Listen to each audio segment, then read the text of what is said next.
អ្នកណាខ្លះអាចញ៉ាំបបរកញ្ចប់បែបនេះបានក្រៅពីកូនតូចៗបបរផ្លែឈើបែបអាចញ៉ាំបានគ្រប់វ័យមិនមែនសម្រាប់តែ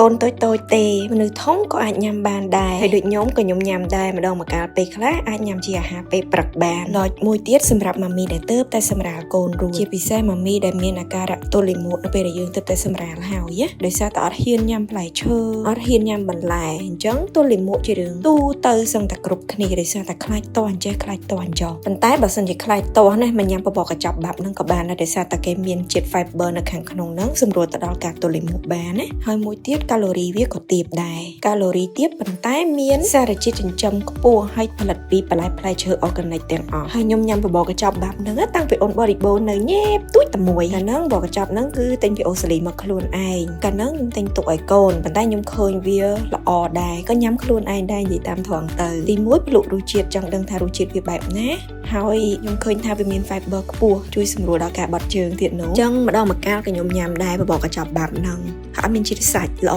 សម្រាប់មនុស្សគ្រប់វ័យហ្មងនៅនឹកឃើញនៅពេលដែលខ្ញុំទៅតែវះហើយភ្លាមតែអត់ឲ្យញ៉ាំអីពេលហ្នឹងឃ្លានខ្លាំងណាស់តែអត់ឲ្យញ៉ាំតែរបស់រាវ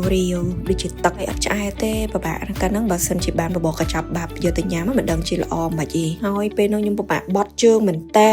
អ្នកដែលសម្រាលកូនហើយទេទើបយល់ថាពិបាកបត់ជើងនឹងវាមិនគឺទល់ហ្នឹងតែម្ដងអញ្ចឹងមិនថាបបរកញ្ចប់បែបនេះមិនមែនសម្រាប់តែកូនក្មេងទេមនុស្សធំក៏អាចញ៉ាំបានដែរហើយបបរកញ្ចប់បែប organic នេះមិនត្រឹមតែផលិតពីបន្លែផ្លែឈើដែលមានគុណភាពខ្ពស់ទេរសជាតិក៏ឆ្ងាញ់ដែរនិយាយចេះវិញរសជាតិវាគឺបែបធម្មជាតិវាអត់មានថែមជាតិស្ករអត់មានថែមអំបិលអត់មានថែមក្លិនណារសជាតិមួយនេះឆ្ងាញ់មែនតើរសជាតិត្រពាំងបាយជូរជាមួយនឹងផ្លែសារីដែលបំបើកូនដោយទឹកដោះម៉ាក់ដែលទើបតែសម្រាលហើយធម្មតាអត់ហ៊ានញ៉ាំ fiber ញ៉ាំអីប្រេះផ្ដាឲ្យពួកខ្លាចប៉ះពាល់កូនប៉ុន្តែបបរកញ្ចប់បែបនេះអាចផ្ដល់សារជាតិចិញ្ចឹមឲ្យយើងល្អហើយសម្បូរទៅដោយ fiber សម្រួលដល់ការបត់ជើងរបស់យើងទៀតហើយចំពោះម៉ាមីដែលមានកូនតូចពិបាកបត់ជើងក៏អាចឲ្យកូនញ៉ាំបបរកញ្ចប់បែបនេះបានដែរដោយសារតែ fiber នៅក្នុងនេះជា fiber ពីបន្លែផ្លែឈើពិតហើយ organic ទៀតអញ្ចឹងបបរកញ្ចប់បែបនេះមានអត្ថប្រយោជន៍ជាច្រើនសម្រាប់ទាំងគ្រួសារតែម្ដងមិនមែនសម្រាប់តែកូនតូចតែម្នាក់ទេ